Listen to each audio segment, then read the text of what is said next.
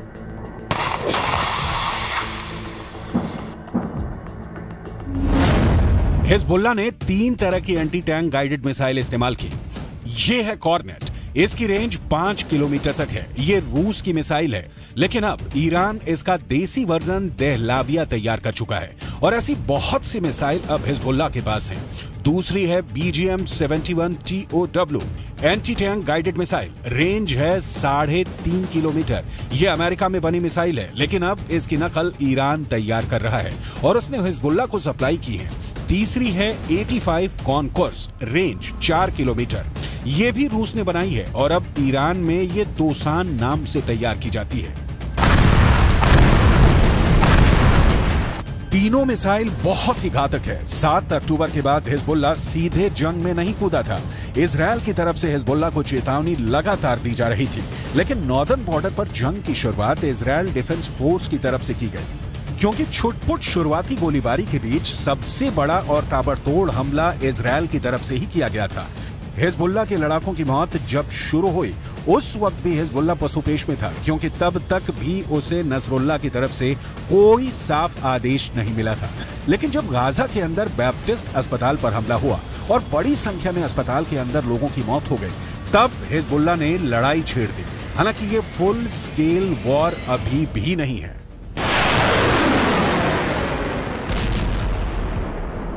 और इस 3 हफ्ते की लड़ाई में हिजबुल्लाह के अब तक 50 से ज्यादा लड़ाके मारे जा चुके हैं। अक्टूबर के तीसरे हफ्ते में तो हिजबुल्लाह के 20 से ज्यादा लड़ाके मारे गए थे, जिसके बाद इस जंग में हिजबुल्लाह धीमा पड़ता नजर आया, लेकिन बाद में धीरे धीरे वो इस जंग में फिर वापस आ गया।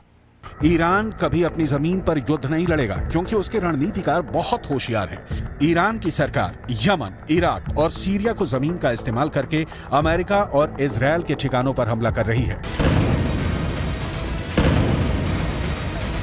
इन देशों में अपनी जड़ें जमाने के लिए ईरान ने बरसों की मेहनत की है और अब वो उसका फायदा उठाना चाहते हैं। लेबनान एक ऐसा ही देश है जो जंग की चपेट में धीरे धीरे आता जा रहा है।